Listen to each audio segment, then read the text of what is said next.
This week on the Retirement Quick Tips podcast, I'm answering your questions. Today, I'm answering a question I received last week, which is someone I was talking to. They got a pretty substantial raise, which I know is not happening for a lot of people right now, but it's still happening for this person. And so I got a big raise. What should I do with the money? More broadly speaking, even if you didn't get a raise, if you have the ability to save more, you have income that, is not going towards your bills, you want to think about, okay, what are the priorities? What are the areas I should focus on saving, especially if you're still working, that are going to set me up for financial flexibility, financial stability in the future? There's no one right way to optimize your savings for retirement, for that financial stability, but it's important to understand where you may want to focus on first, do those things, and then it's sort of like a ladder. Once you, or maybe like, a checklist, I check the box on that one, then I can move on to the next one. So here's generally how I think about this question, because depending on what boxes you have checked already on this list, that tells you maybe where you want to focus your money or your energies in saving and focusing on that area next. Okay, so number one, emergency fund. Do you have money and savings in the bank? Do you have a financial cushion? Start where you are. The Dave Ramsey advice of get to $1,000 because that's going to provide the necessary cushion and safety net you need for a lot of different emergencies. So you don't have to put that on a credit card.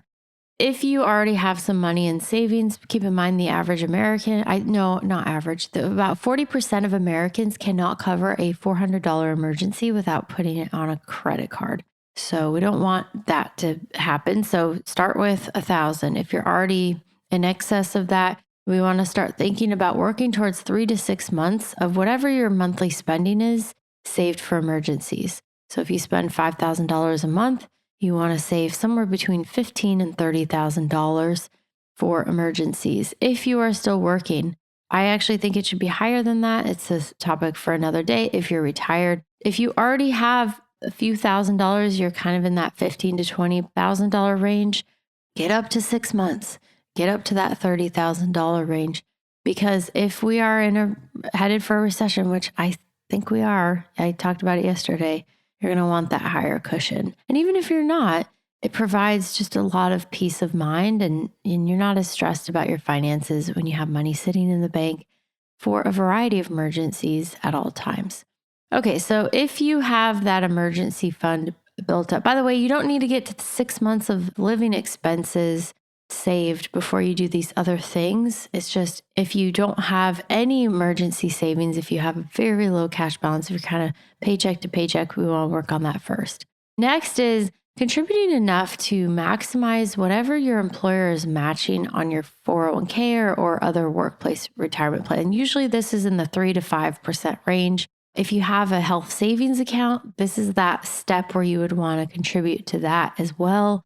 Once you are taking advantage of any employer matching and contributing some to your health savings account, again, if that's available, then you want to move on to higher interest rate debt. So this could be credit card debt, student loan debt, anything that you have that's not a mortgage.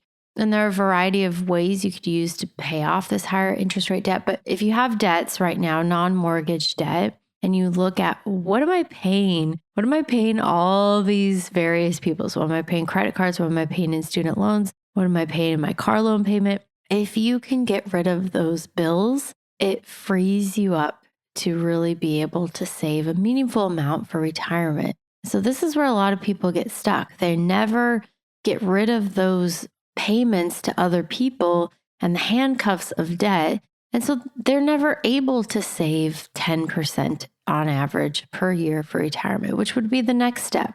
So once you knock out, especially the higher interest rate debt, student loan debt, car loans, things like that, you can then move on to, you now have the freedom, the flexibility, the financial breathing room to be able to save 10%.